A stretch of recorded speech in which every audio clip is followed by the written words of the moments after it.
Hi, welcome to the class. Today we'll be discussing about, as we understood in the previous class about the electromagnetic waves. In our syllabus, we have properties and uses of just ultraviolet and infrared. Rest of the things you are not supposed to do. Okay. So properties and uses of ultraviolet and infrared wave. So first of all, properties of ultraviolet radiations or wave.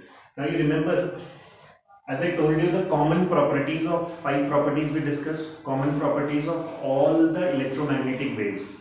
So those properties are applicable to ultraviolet also. But ultraviolet have they have some kind of special properties also. So in this class we'll be discussing about the special properties also. Other than those five properties, they follow those five properties also, but other than those five properties, they have some important properties. Now why this is important? This is important because in the examination they may ask you a question of 1 mark or 2 mark that a certain radiation can pass through quartz but they are absorbed by glass. Name the radiation. So then you will name it as ultraviolet radiation. Okay. So ultraviolet radiation can pass through quartz. Quartz is a type of glass. Okay. It's a different type of glass having different refractive index.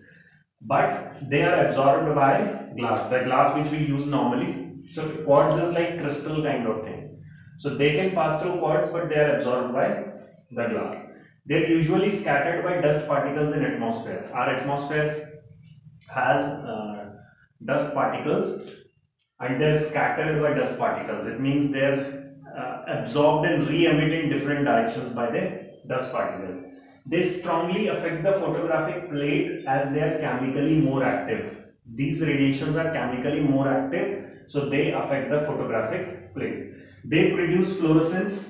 It means brightness effect. They produce a brightness effect whenever they strike a zinc sulfide screen, ZNS screen. Okay, so whenever they strike a ZNS screen, they produce a brightness on that screen.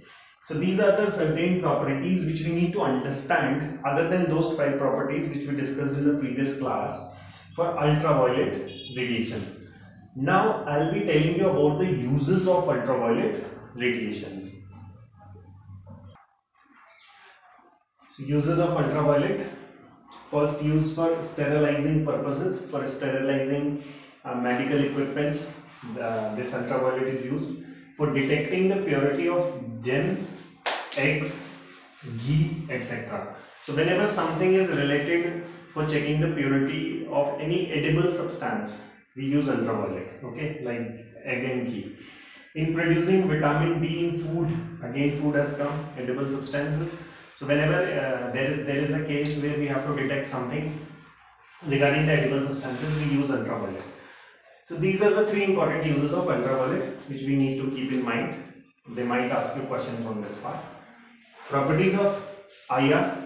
They do not affect the ordinary photographic film which ultraviolet do. They are absorbed by glass, same case, but in this case but are transmitted by rock salt. Okay, so again this is a crystal, rock salt is a crystal. They are detected by their heating property. Guys, this is important, that infrared has heating property. So whenever you get you get some kind of a sprain or some kind of pain in your muscle, and an athlete gets some kind of pain or athlete in sprain in its muscle, they treat that particular sprain or pain using infrared radiation. Why? Because they have this heating property. Okay, because they have this heating property, they can be detected using thermometer or a thermopile. Okay, it's the same kind of instrument which is used to detect heat. They are less scattered by the atmosphere due to their long wavelength. Since they have long wavelength, they are scattered less by the atmosphere. Now we will do the uses of infrared.